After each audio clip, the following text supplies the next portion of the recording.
De nombreux ménages et commerçants détaillants dans les marchés ne font pas attention aux conséquences de la rupture du froid.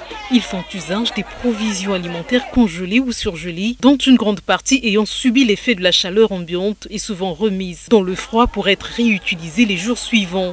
Une méthode qui rend la chaîne du froid avec les conséquences sur la santé, explique le docteur Lys Ngoma. Lorsque vous mettez un aliment au frais, c'est pour qu'il ne pourrisse pas.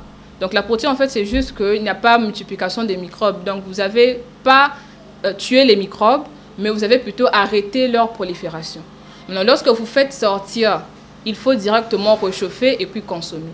Mais lorsque vous faites sortir des aliments et que vous laissez ça en température ambiante, il y a une multiplication encore des microbes qui se fait. Et quand vous remettez encore, là, ça sera maintenant toxique. Donc, on parle d'intoxication alimentaire. Aussi, les notions essentielles sur les normes recommandées sont importantes pour maintenir la chaîne du froid et se mettre à l'abri des dangers qui en découlent. Pour cela, on propose souvent, lorsque vous avez préparé par exemple le sassaka, vous avez préparé l'haricot, si c'est en grande quantité, on préfère que vous puissiez mettre des parts, même dans des chassis ou bien dans des bols, vous mettez au niveau du congélateur. Vous savez que non, aujourd'hui, on va manger 2 ou 3 chassis ou bien 2 ou 3 bols. Vous faites sortir seulement ça. Et puis, vous réchauffez.